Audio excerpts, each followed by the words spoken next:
And I mean, game sense, that's just the easiest way to rank up. Like chances That's are true. Because I don't really. There are a lot of layers to this. I'm trying to wrap my head around it. I don't really think anymore, like in the sense of like, I personally never like thought that your rank matters in the sense that like, who cares if you're 100 MMR higher or lower? What really you should be focusing on is whether or not you're improving. Yeah. I think that's valid no matter what I rank think you're is at. the most important thing. Yeah. So when I think of like, how do I want to improve or like, how do I want to get good? I think the best thing you can do is just get your mechanics really good because like you said, it's a slow burn. Like you got to learn the mechanics and it's like, yeah, it's there's, slow. There's no shortcuts. You have to keep grinding that. If you're not grinding that, you're not like, you And- will get hard stuck, I think. And I think game sense is something that it really just comes from playing. So it's just like pattern recognition. You find yourself in the same spots that you found yourself in other games before, and if you made a mistake there, now you know what to fix. Yeah. I like that word, pattern recognition, because you're right. It's you recognize the situation. And you're like, I'm not going to make the same mistake I did last time. But there are like 3 levels to it. It's kind of funny because at the start of the vid, we're all like, people are focusing way too much on mechanics, and now we're like, but if you want to go pro, you need to learn mechanics. Yeah. But at the same time, it's about focusing on the right mechanics. It's a tough spot to be in for us YouTubers, I guess, because I mean, I think it was a few months ago when apparently Jack, he's like grinding YouTube. In a video at one point in one of his gameplay videos, he said like, if you're deciding whether to grind mechanics or game sense, my answer is always mechanics.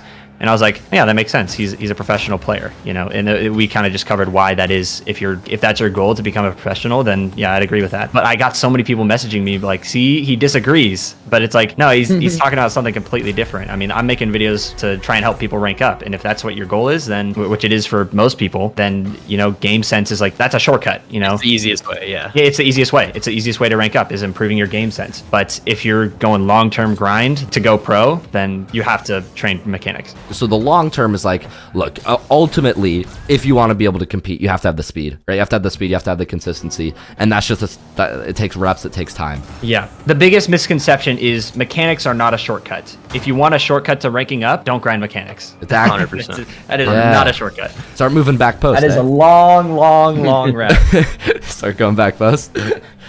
Yes, please. That will make me happier in my games too if people do that. Wait, and ever since you dropped the vid like 1 or 2 years ago, do people rotate back post now or no? I don't know. I mean, it's never gonna be perfect, but I don't remember how it was beforehand. So who knows? Maybe I do get people in my games sometimes like, you're the reason I'm GC, and then I end up losing to them, and I'm like, well, This is awkward. shoot. Yeah, they started using it, so. I get the same thing, wait, and you can't imagine. I'm sitting here like I can't relate, but it's all right. No, it's so funny. Like even the rotate back post thing. Like thinking about game sense. There's so many like caveats to it. Like at pro play now, rotating back post like isn't even a thing. Oh, it's not even a thing. Yeah. It's not a thing anymore. Pro play. Really? Like, it used to be that was what like defined the like that was what everybody was supposed to do. That's how you're supposed to rotate. But now pro play is all about cutting in and challenging for your teammates. Yeah. It's Seriously. like never you're like supposed to rotate anymore. There's no like, you have to learn the fundamentals and then learn when to break the fundamentals, but pro play is just so far above that Right. the fundamentals become a blur, and it's just like, all right, what's most efficient, what makes sense here? Yes. And I think going back post is like the perfect first step to learning how to rotate, and that's why I 100%. prioritize it so much. And if you don't learn that foundation first, then you don't learn when to use it and when to not use it. You're just kind of rolling the dice and seeing what works, and you're not going to learn as fast. I find when coaching people, it's like the way I frame it is, it's like if you give them principles, it makes the game easier to understand, and then at least they have a groundwork to Exactly. to think off of and to modify. But if you know some people are playing Rocket League and they have just no concept of any base principle at all, so every decision is a new decision. And when anything could influence your decision in Rocket League, and you have no like underlying truth about like, okay, I'm gonna rotate back post if I'm rotating back, that's when you get into like this habit of like, you're just picking random decisions and you're not actually learning anything. Yeah, Right, 100% right. I agree on that. Well, that's interesting. All right, so cool. So long term, 80% free play, 20% game sense, because at the end of the day, like if you want to get, let's say, SSL, it's like the outplays you're getting on the C2s and the C3s would probably be saved by a higher level defender anyways. So you might as well just train the mechanics and practice them on the better player at a later time. And again, that's sanity aside. Sanity aside. Sanity aside. You might go crazy if you actually try to do that. Big asterisk.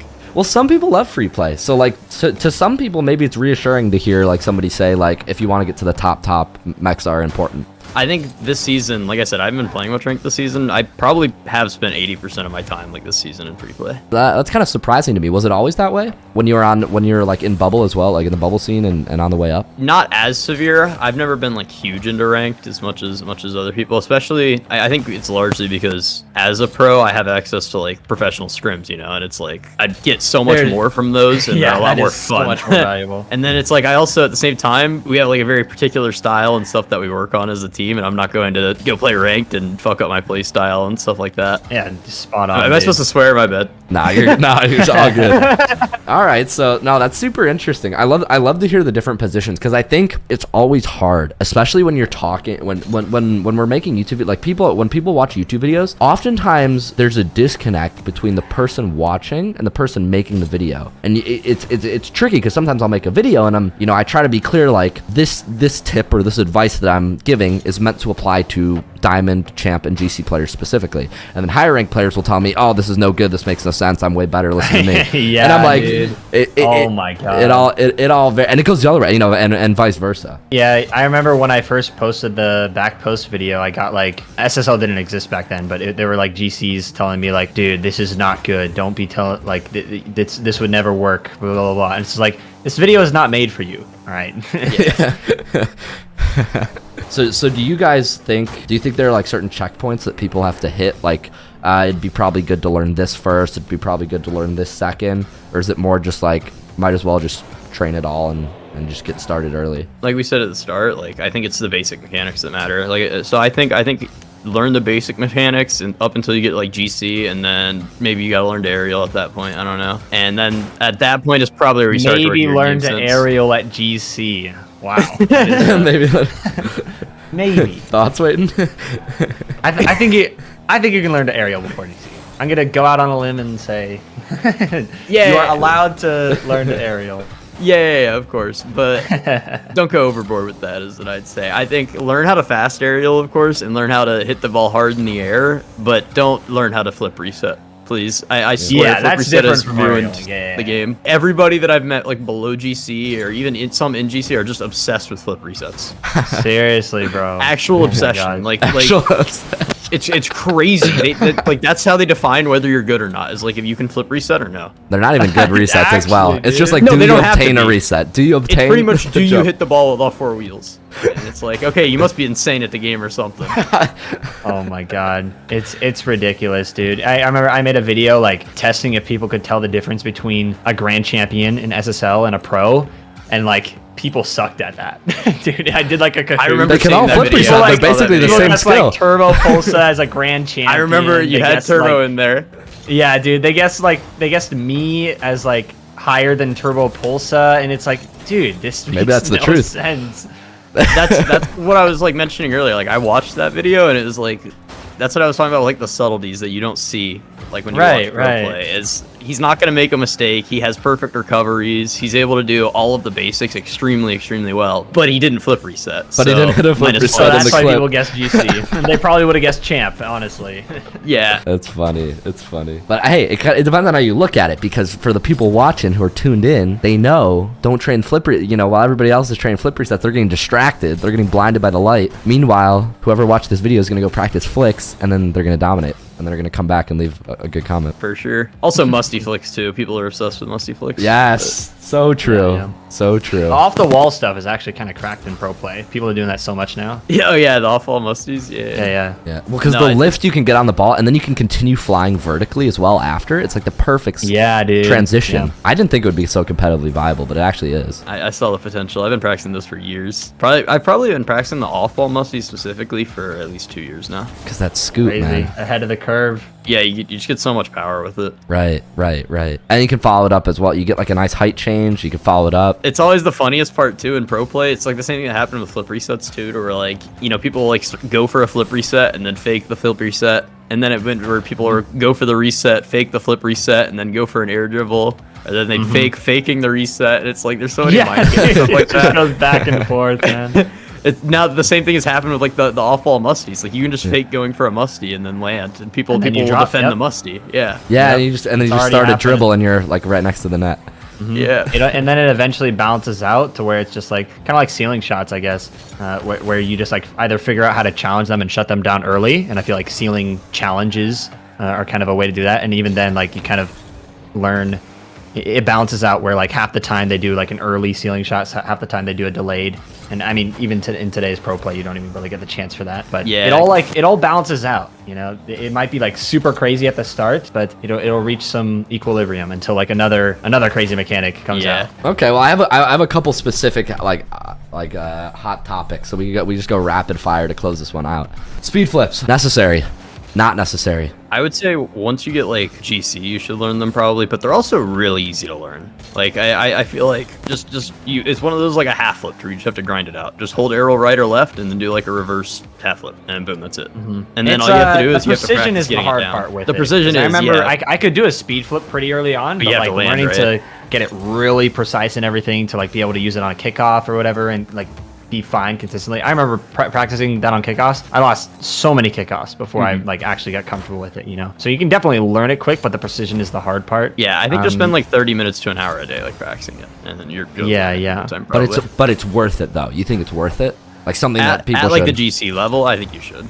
I think it is worth it, yeah. Because even then, speed flips, like, in general, sometimes I do, like, a speed flip midair, and then I'll, like, uncancel for, like, a cool little, like, flick at the end of an aerial or something. You know what I mean? It's used for different types of things. It's not just, like, its own mechanic. You can use it in different scenarios for different mechanics, I guess. That's very true. Looking back, I am very happy. And honestly, I wish I would have learned sooner. Speed flips, things like air roll. Like I wish I would. Those are the things where it's like, you're right. It's like not hard to do in theory, but it just takes a lot of time to refine. So it's like kind of just get on the train early. You think? Yeah, for sure. I think no better time than now to start and just practice a little each day, and it's really not that hard to get down. I remember what I think it was when Musty first made his video talking about it. That's when I first started trying it, and I was like, dang, like this is super cool. Like I was like 1 for 10 on the kickoffs. Because like I would either whiff the ball or I'd get like a perfect touch to the side and like score a kickoff goal, and I was like, "Yo, that was awesome."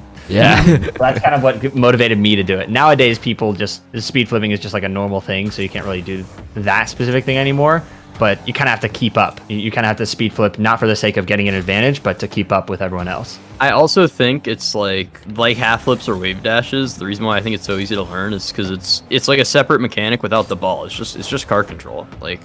Well, the reason why flip resets are so hard to learn is because you have to both know how to control your car and how to control the ball. But like these ones where it's just like this, I think it's just you just hop in, grind out the mechanic, like get the muscle memory down, and you're set. Yeah. Yep. And for that reason, it's probably even more like valuable, or it's even probably more worth it. It's a good time investment because it's like realistically, it's way easier. It's not gonna take. And you use it all the time. Yeah. Oh yeah. Especially like if you're gonna play 1s and 2s. Oh my god. So I'm speed flipping all the time. Like while picking up boost. Yeah, all of it. Whereas I like to see people becomes your normal flip. Instead learning how to musty flick and flip reset, and they go for it 1 in every 10 games and they miss it. Yeah.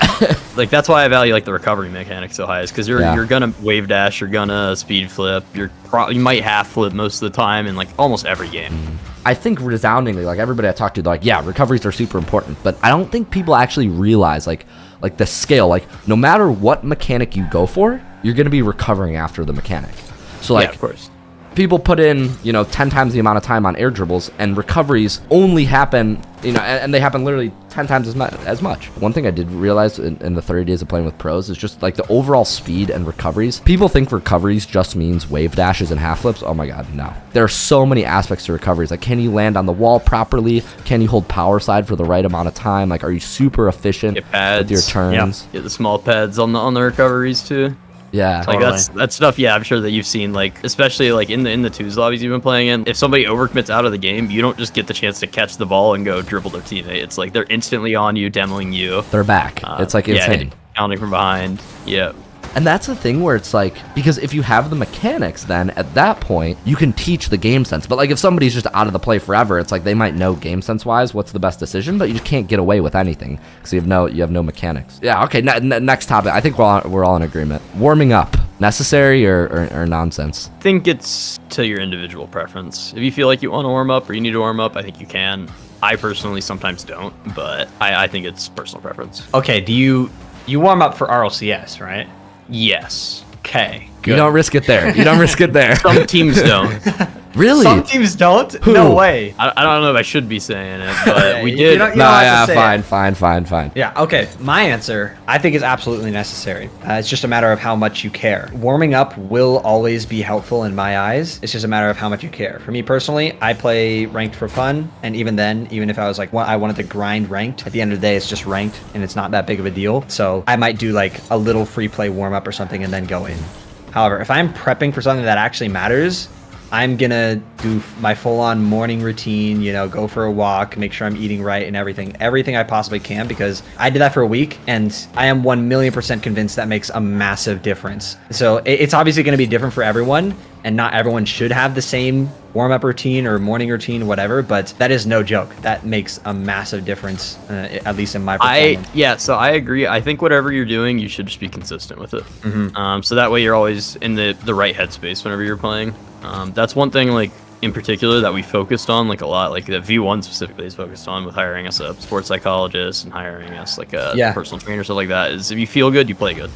And confidence really and is key. that's exactly that's the end goal. So you might have different methods to achieving that, but at the end of the day, like my morning routine that I had, I felt good going into Rocket League, and that's all that mattered. For some people, it might just be like sit outside for like 10 minutes, and then if that's what makes you feel refreshed and like you want to play Rocket League right now and like you're gonna pop off, then so be it. That's your thing. For me, I think it takes like a little bit more like to get it going, and like my entire like morning routine matters a bit more for me. So warming up, it's in my eyes, it's always going to be like extremely helpful. It just may be different per person, and also if you're just going to play ranked, then it just might not be worth it. It's because it's just I agree with all that. Go watch the full video if you want to see the full results. But what are like some highlights, some things you can maybe highlight that surprised you that actually did improve your performance, maybe from that, and then Comet, you can even speak to some of your experience too. Like when you say like, you know, like having that like pre-game or game day ritual or morning routine, like what surprised you that had an impact? What seemed to have an impact? It did many different things. First one, it made everything that I was doing seem so much more important, but not in a nervous way. In a way of like, nothing else matters right now. This is my one true objective. You know, like everything I did like this morning is leading up to this moment. And it wasn't like a nervous way. It was just straight up like a getting pumped way, you know?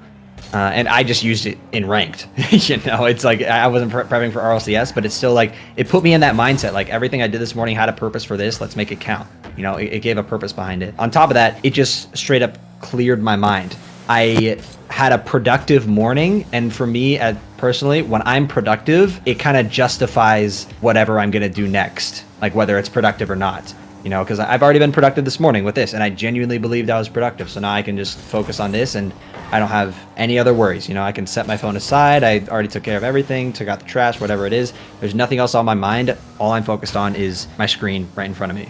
It's more about like the mental triggers then for you, like the focus aspect of it. Totally. The focus. Yeah. Like when I think of warming up now, I used to think of like in-game warm up, you know? Nowadays, I think of warming up as like mental warm up, because that makes so much more of a difference than in-game warm-up. In-game warm-up definitely makes a difference for me, but like compared to IRL stuff, like it's no competition. I completely agree. I think confidence is just so important at any level, and then at the pro level. So like I said, we had the sports psychologist, the personal trainer, stuff like that, and then like what you mentioned, Wayton, I've just been trying to like focus on like taking care of all my other responsibilities and whatnot before I play, so I can totally focus on Rocket League, nothing else. And I think those have all like really impacted my play, and I think I played like a lot more confidently. And when you're playing confidently, I think you like see the game play better. You're gonna make the right play a lot of the time, since you know a lot of the time it's like your gut instinct is gonna be right. You've been playing the game for thousands of hours. Like it's just, you know, you just have to do it. You have to not second guess yourself. So I think confidence is so important, especially in Rocket League, because it's a game like it's less, you know, like long drawn out and strategical. It's very in the moment. Yeah, instant decisions. You don't get a chance to think. Yeah, so that mental sharp. I didn't think about that. That quote stuck out to me. It's more about mental warm up than in-game warm up. I like that. I like that a lot. I know I mentioned it in the video, but when it comes to physical sports, you know, you definitely need a physical warm up. But when it's Rocket League, it's all mental anyway. You can stretch your fingers or whatever, but I mean, it's all in your head. You know, at least at that point, you know, when you're playing Rocket League, once you reach a certain point, you're not thinking press the X button, press the circle button, press the triangle button. You're thinking rotate my car this way, tilt my car forward, roll this way. You know, there's no bridge there, so it's all in your head. And then I would go even further. I feel like at my level, that's not even like anything I think of. I just think like, okay, double tap this or stuff like that. It eventually just becomes so muscle memory that you're just thinking about the mechanic itself. Yeah. Not you're staring at the other team and you're like looking at where their movement is going to be and predicting their car path. Yeah, that's something too. Like, I'd say I'm probably looking at the other team 90% of the time when I play, not the ball or my own car. And that amazes people. And how do you think from my experience, obviously I'm not there. I'm at like 30%, 20%, and it's just a matter of like you just have to be so confident with your mechanics. Is that what it is that allows you to be able to do that? You just have to be so comfortable. Yeah, it's just that I have thousands of hours and so much experience with like all of the ball control and car control and stuff that that's not even something I like think about anymore. It's all just second nature. If I'm like racing someone to the ball, I'll glance to see where the ball is, and like in my head I'm instantly thinking what time I'm gonna get there, how fast I'm gonna be going, what kind of touch I'm gonna get, how I'm gonna try to do whatever. And then like while I'm looking at the opponent, I'm kind of like thinking of those things, and then next I'm thinking, okay, how do I beat the opponent here? Do I have them beat? Are they closer? Am I going to be able to dodge them so I don't demo when get demoed when I take the challenge? Or how am I going to recover after I challenge? It's like all those things are like running through my head as I like look at the opponent or like stuff like that. And it's all like a bunch of split-second decisions that are just like instinctual because I have so many thousands of hours playing. It's the pattern recognition. It's like there's like the saying. It's like a novice chess player thinks one thinks about the current move. Like a master chess player thinks about 3 to 4 moves. A grandmaster chess player is already calculated the next 8 moves. They're thinking about how their next move is going to affect the 9th or the 10th move out. I mean, that's where I got the term pattern recognition from, is because I play chess, so I'm pretty good at chess. So that's like go figure. A lot of, there we go. Yeah, a lot of the stuff. Yeah, there's actually like a bunch of things that I've taken from chess and kind of like applied to Rocket League, like quotes like that. Or another like popular quote is that oftentimes the threat is stronger than the execution. So a lot of the times, you know, whenever I'm like dribbling the ball, it's like shooting it right now is not the most effective thing I can do. Instead, I should wait to shoot, not limit my options, and make sure that like my opponent is worried. And then when I get the chance, then I take the shot or I try to do something. It's kind of interesting. That's how mechanics in general evolve. You know, like we were just talking about how like stuff kind of goes back and forth. Like the musty thing, the threat of the musty is more effective than the musty itself because they're gonna try and jump up to save it, but then you don't do anything. And the only reason dropping it down was effective was because they were scared of what you're about to do. Right. Yeah. And that's also why musties aren't great at diamond, because they don't think you can musty. They're not gonna understand that there's even a threat there. They're just challenging. So they're just going. Like, when I do play against like lower ranked players, like a lot of the stuff that I do would work on pros, and it just does not work on. Like the amount of times I would go for like the fake flip reset and then go for like the delayed touch, like that kind of shot, that works on pros 90% of the time. But whenever I try that against like a lower ranked player, the thought of a flip reset never occurred to them. It's the champ 2 difference, Com. The C2 diff. For real. My God, that's hilarious. So matchup on Com. Morals, you heard it here first. If you want to beat Com, the key is to be like 300 or 400 MMR below him. You actually don't want to go pro. You want to just assemble a team like slightly below bubble skill level, and then you could take down V1. Oh, for sure. Well, there are a million other topics I want to talk about. We covered basically mechanics top down. We covered training. We covered a bunch of stuff. Wait and Com, thanks so much for coming on, guys. That was sick. Yeah, of course. For sure, bro. Thanks for having me. That was a lot of fun. Thanks for having me.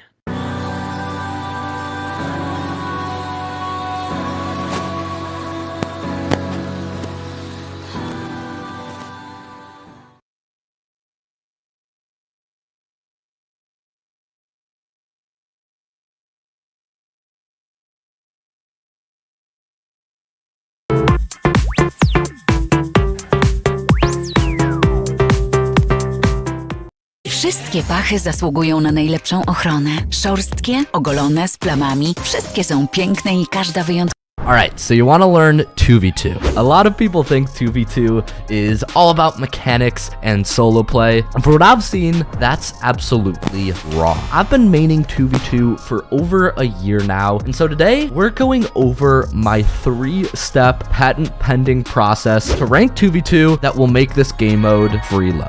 Also, to help guide this framework, I've watched almost every episode of Flake's 2v2 Road to SSL. And so as this video progresses, we'll be using in-game examples from his series, moving from Diamond all the way up to GC to show you how this stuff actually works in-game. If you're new here, my name's Luke. I'm a top 0.1% rated coach with over 6K combined hours, and I'm mainly known for running the Grand Champ roadmap, where we take Plat through champ ranked players up to Grand Champ in just 6 weeks flat. So if you're Plat, Diamond, or Champ watching and you want that GC title, DM my Discord with the keyword GC and we can talk details about coaching. My Discord will be first link down below. Otherwise, enjoy the video. All right. Rule number 1, corner forcing. Or if you want a simpler name for the rule, no challenges. Now, the number 1 aspect of Flake's 2v2 games is his no challenge principle. If the opponent gets the ball in their corner, at midfield, or really anywhere, bar like shooting at his net, Flakes doesn't challenge and you won't either. Remember this, if their touch isn't threatening, don't waste your time on it. Hammer fake challenges everywhere on the field. Offense, in their corner, at midfield, everywhere except for one spot we'll cover in a second, you're fake challenging. This goes even as you shadow back through the midfield. If you watch, you'll notice Flakes never challenges. It's all fake challenges because he's doing something I like to call corner forcing. Here's what you need to understand for this to work. Believe it or not, your defensive corner is the best place to have the ball in 2v2. You might think, Luke, isn't the corner bad because the ball's by my net? Well, yes, but no. Yeah, you don't want the ball to get in front of your net, but the corner is actually super safe. It's just basic risk reward. In your corner, they basically got to do a predictable center or take a really off angle shot that you can cover defensively, even if you're solo. At the same time that the risk for you is low, the reward is actually huge because baiting your opponent into overextending in your corner is actually super easy. And I'm going to show you how. Picture this. Imagine you're first man in the corner. And I know I promised I wouldn't talk about much first man, but imagine you're first in the corner. You've got backup. The other team has one first man in their corner and their last man is playing backup at midfield or something as well. Let's say the opposing first man commits here. Situation number 1 is you get a beat. Well, in this case, the odds instantly shift because you've got a teammate behind you, you just beat their first man, and now the field opens up into a full-on 2v1 with space. Obviously a good scenario. What about situation number 2? Let's say you get beat. Well, if you get beat, 90% of the time, the ball's just going to roll past your corner in front of your net. Who's waiting there? Your teammate. So it's a 1v1 between your second man teammate with the ball and their second man, but you're approaching your net, backing up your teammate, and the opposing first man is now overextended in your corner. What do we call that? That's a win-win. Exactly what we want. Zooming out, I'm just going to ask you to store this in your memory. We want to recreate this situation over and over again in your twos matches as much as possible. Hopefully this is starting to ring some bells from Randy's 1v1 masterclass, but if it doesn't, that's totally fine. Let's jump back to when the opponent has the ball, and this is going to start to make a lot of sense. Back to midfield. Opponent has the ball, so you fake challenge and you're shadowing. What's corner forcing have to do with anything? Well, if you understand that your corner is like your home base, what we're doing on defense is trying to force the ball here. Notice how Flakes shadows but never tries to dunk the opponent, even when he can. Because if he dunks first man right now, it's just a race between his second man and their second man. In other words, that's a 1v1. Remember, Flakes only takes winning bets, no leaving things to chance, especially with your teammate. We always fake challenge into shadow and corner force until we get to step number 2. Step number 2, single jump defense. Once you start corner forcing, you have to understand how to actually play this right. The key to doing so is single jump defense. Here's where a lot of people go wrong. When most people get on defense, they play like Jimmy. As you may know, Jimmy doesn't have great shadow mechanics. He's uncomfortable with his recoveries, not too good on the walls, and so what does he do on defense? He dodges and flips into every single challenge. And if he can, he always booms the ball away, right to the open arms of the opposing second man. Please guys, don't be like Jimmy. Chaz understands single jump defense. Instead of knocking the ball away, Chaz covers everything using a single jump. Whether it's blocking the shot or just stopping the center from the corner, Chaz uses a single jump. This allows him to save the ball and keep it close to follow up. Chaz neutralizes attacks and turns them right back into 2v1s for his team. You want to be like Chaz. All right, whatever that was aside, single jump defense is actually so broken. And I don't know why I'm the only one who talks about it. Everybody always says clear it to your corners, and that's fine. Why not just stop the ball, catch it, and go score? Watch how Flakes uses single jump defense, whether it's on the wall, on the ground. When the ball is rolling your way, let it bounce off the wall, and then just use single jumps to control it off the wall or control it on the ground and move it up the field. To bait opponents in, shut down their attacks, and you'll be able to turn possessions into breakaways for your team over and over again.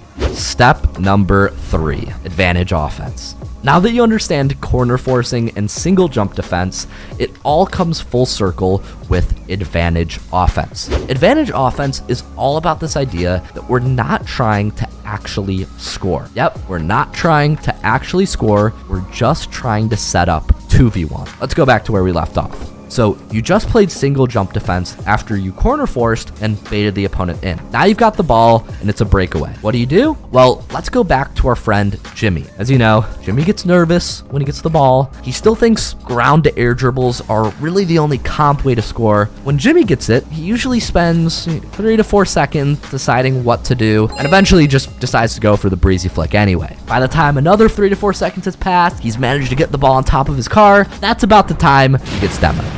Chaz understands that since it's a 2v1, it doesn't really matter how good his outplay is. All he needs to do is get the ball downfield before the opponent's second man can get back, while keeping it sort of close to eventually force some sort of a commit out of the goalie. So Chaz gets the ball, he busts it downfield to avoid getting demoed. He tries to beat the goalie. Sometimes he does, but other times he just goes for a 50-50 and his teammate cleans it up anyways. Once again, we want to be like Chaz.